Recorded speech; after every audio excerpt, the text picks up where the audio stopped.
Hi, Gregg Perry, the historic preservationist. Welcome to our next episode. Um, we caught this sofa in the last episode talking about the tea table, the Georgian tea table. So we're going to be talking about this full-sized sofa today. This is a sofa that I made, upholstered, produced the frame back in 1995. So I think it's weathered fairly well. So we're heading toward that very light antique status, being at 50 years. Uh, but we still have a few more years to go, obviously. But we're heading that way anyway. So, as anyone can imagine, a sofa with this kind of fabric, this is all silk, 100% silk. The color of it, damage and keeping it tidied up with blankets most of the time. It's been very, very difficult. So 1995. So this has a beech frame. So this is a copy of one that I had seen at Winter Tour. Okay, so this is a Philadelphia sofa. Um, it has 6 legs and a stretcher system underneath. Just square stretchers, nothing like the tea table we looked at before. Some of them have piercings, some holes in them, and things like that. These stretchers are totally square. And the legs, we'll talk about the front legs, the legs have a very, very slight taper. So over this 9-inch leg, there's only a 1/4 inch taper from bottom to top. And I use the molding plane to just give a molded edge on all the surfaces, the outside surfaces of the end legs and the front legs.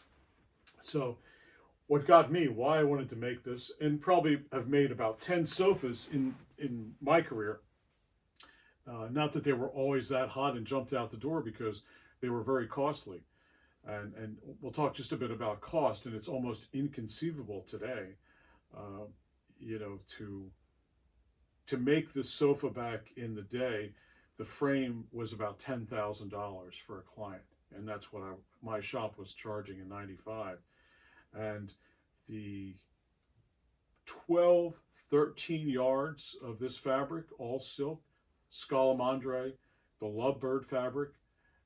They really did a big production of it for Williamsburg at the time. I had to buy into that to buy it. You're talking about $700 a yard times 12, 13 yards back in the day, plus upholstering materials inside, plus the upholstering cost of it. So we have a $20,000 sofa here, and thank God it survived. But there's nothing like two things happening here. It's the absolute beauty of the motif itself in the fabric. It's the shimmer, the glimmer of the silk. There's nothing like looking at silk. There's nothing as it portrays the silk damask. This hot, cold, uh, shadowy type thing. It's absolutely gorgeous. And over that, what got me initially was the beautiful frame, the style, the posture of this piece. But without standing up first, what hit me in the beginning was this beautiful top, this camel back, the center hump, and we're terminating, or not terminating, but coming toward the end, we have the miniature humps, the points.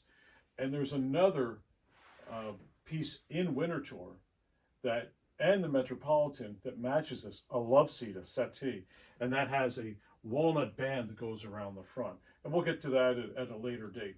But nevertheless, this would have been a matching set in a living room, in a parlor, in a tea room, possibly. You could have had 2 of these actually facing one another with the tea table in between, a much larger tea table than we've had here before.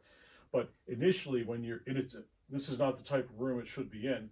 But when you're back far enough and you see this against a plain wall, not the fabric, unfortunately, over the window here, it's just dynamic, the style. But what we're going to take a look also is the beauty here is this side tilts out about 4 degrees. So the side just doesn't come straight up. It's actually at this point right here, it starts to go out at about 4 degrees. With the 4-degree cant, then this rounds, but it's not, it's the conical is rounding much more severely right here than back here. So you have a cone shaped here. You have this canting to the side, and it's going from low to high. A lot of things happening here. And in the same token, we have this cone for the arm, which is smaller and gets bigger. So I'm looking at 5 different things that are very attractive to the eye here. And after that, we came up with the nail trim, which really sets it off. And it has to be done right. And you want to see, I like this little bit of pulling here. I'm seeing it's, we see it, you see it in women's clothes today, a little bit of pulling here and there. And that's what you're seeing. It just gives a little bit of shadowing effect. I don't know if we can pick it up in the video or not, but it's meant to be there. And there's a little bit of that right down the middle. Not much. Too much is not good. Too much looks like you don't know what the hell you're doing when you're doing this upholstery job. So, of course, the 53-inch fabric is always a problem for this.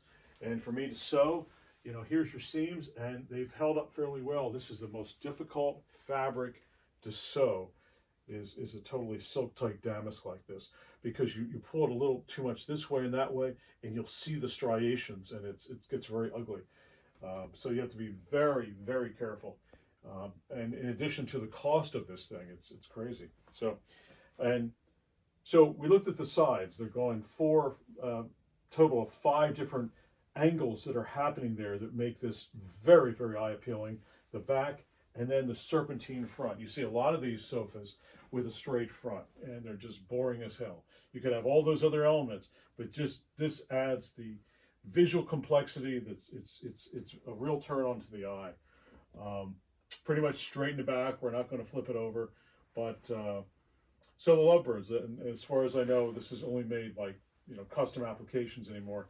So internally, what we have here is you can feel it. You can hear it scrunching. It's horsehair. There's 2 huge trash bags of horsehair in this guy. And there's nothing like it. It gives stability. If you put foam in this, it's that hard, it won't give. This will give a little bit, but just to an extent, but you can kind of roll with it when you're sitting on it. So it has a certain feel about it. So the back, we have the horsehair inside, and then come over with actually not natural cotton batting in a roll. And there's nothing like it. And, we did this right, or I did this right in my shop when it was in business back then. All inside, underside, and the fabric liner underneath is done with spit tacks. So there's no staples used in this. So totally a great application. I mean, on occasion you would have found a cushion on this, a serpentine cushion, one piece. And if you did, it would have been in down and feathers, and it would have been very, very squishy, very soft. This has a little bit of a spring to it. It's rather comfortable, I think. And these are all... there's springs, the original of the hand-tied springs. A lot of these started back in the 18th century. Some of them don't have springs. Some of them have just the banding that goes across it, like a jute type webbing. It's a webbing, and it would have been pulled very hard, and with that alone you would have gotten some springs. So made in different ways, but this is totally just webbed and with no springs, but springs started somewhere that 3rd or 4th quarter of the 18th century. And that was to help replace the webbing. You would have got a lot more distance or lifespan out of the piece. And so today, you'd be hard pressed to find anybody except a conservator that's working at this level of doing an upholstery job. People just don't get stuff upholstered, they throw stuff out. And that's nothing new. We're talking about the last probably 26 to 30 years now. So anyway, so it's a good sit. It feels good in the back, and the last thing is it's a really good rake in the back. So it could be straight up, could be back too far, but it feels exceptional. Your arm sits here, it sits high, and you can hold the one with your other hand for the cup of tea. So anyway, so anyone's interested in some podcast, anything and all things history, look us up on Spotify and Apple, and for more videos, The Historic Preservationist and Historic Preservationist on YouTube. Gregg Perry signing off. Thanks all for watching.